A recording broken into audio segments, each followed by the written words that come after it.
welcome to a very interesting First Take. I'm Shay Cornett, Stephen A. Smith, and maybe you know the man here to my left. Hello, Skip Bayless. Hello, Shay. How are you? I'm back. Yes, you are. And I cannot compete with that suit. You win. I should just go home. Here I dress for a funeral, your funeral, but Right.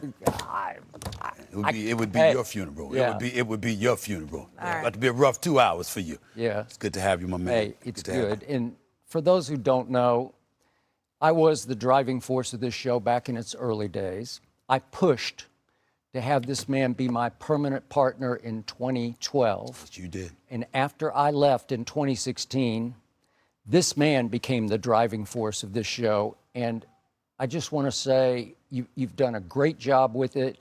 I'm proud of you, man, and I do love you.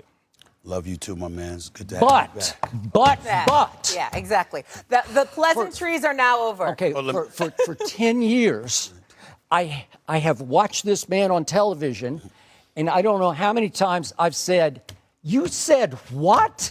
And I have pounded my desk and said, "That is ASA 9, ASA 10, ASA 11, ASA 1000. I saw him say the other day, "You've already elevated LeBron James all the way up to number 2 on your all-time list?" Yes. Okay. I have him at 9. I have watched this man on television, and I don't know how many times I've said.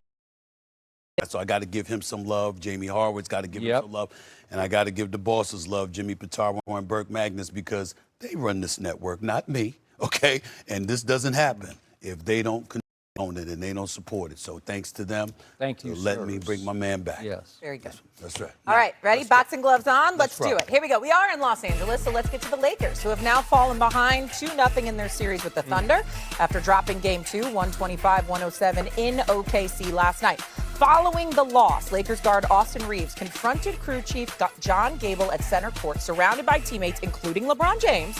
Here's head coach J.J. Redick on how LeBron is officiated. Listen.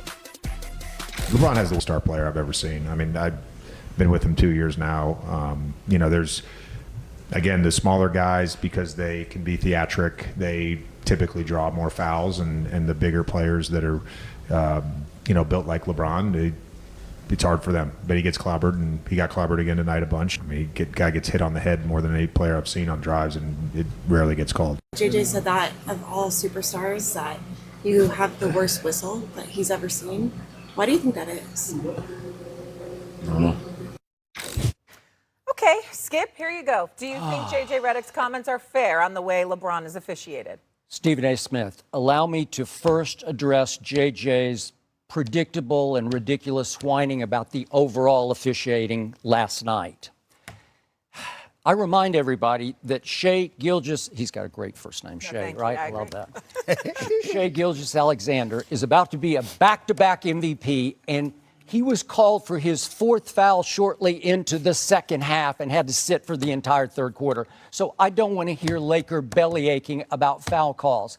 The Thunder shot 26 free throws last night to 21 for the Lakers, but Austin Reeves shot 11 free throws to SGA's 10 to 9. So my point is, it's been 50-50. Now to LeBron James. He has started to beg for every call, even worse than Luka begs for every call and non-call, and it's just driving me crazy. It gets hard to watch. I don't miss Luka because I don't miss all the whining and begging, but now he's got JJ begging for him. And here's the truth about LeBron James. Again, we're talking about age 41, year 23 LeBron.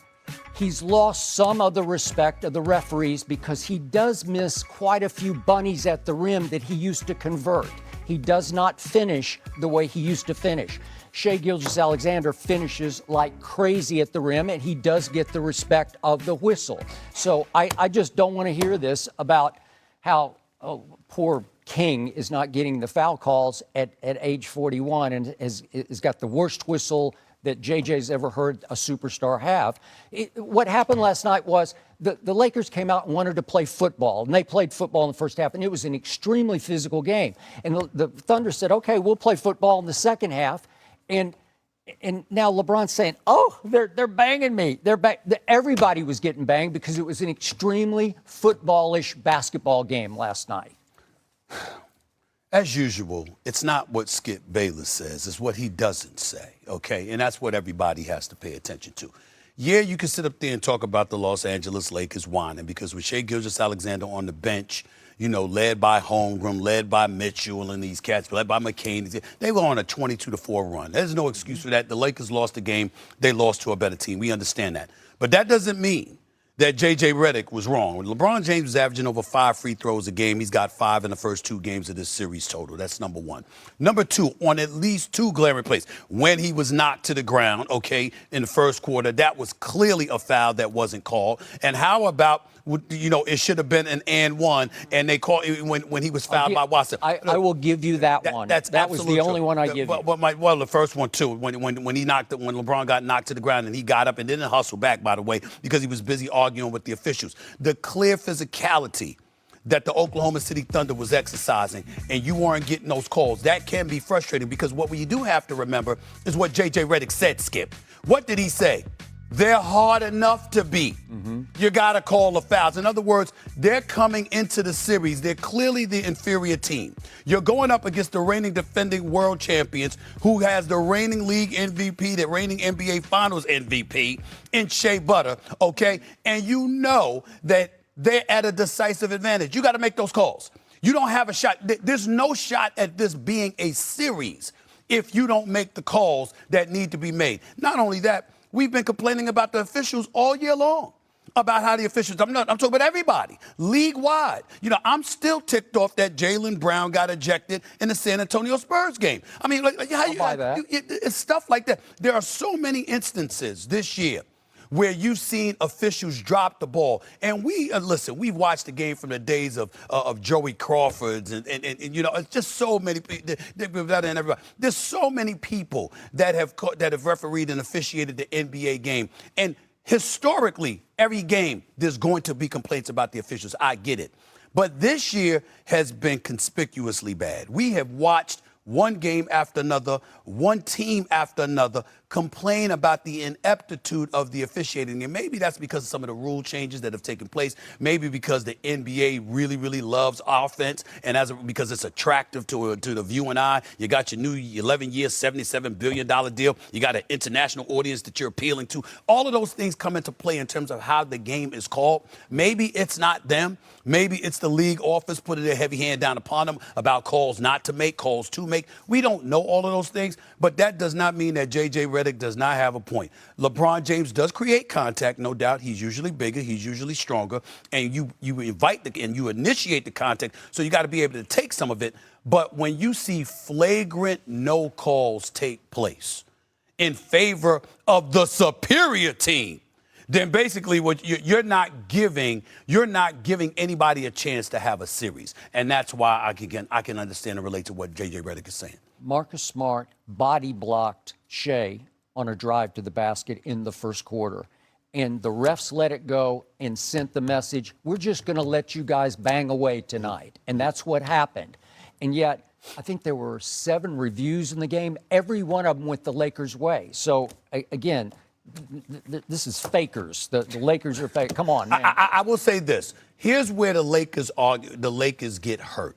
You get hurt complaining about I think J.J. Redick was right, but you get hurt making an argument on a day that Shai Gilgeous-Alexander, who everybody has been complaining about, is getting calls, didn't get calls, and had his 4th foul, you know, just a couple of minutes into the third quarter. That's not the game that you want to complain about the officiating. That much I will give you. And by the way, SGA in game 1 shot a grand total of 3 free throws. Exactly. So the free throw merchant that everybody wants to ridicule.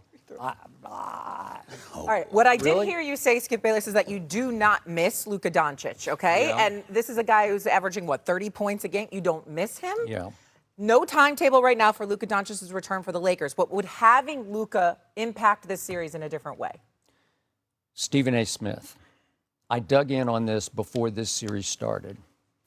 The Los Angeles Lakers are a better both ends of the floor basketball team without Luka.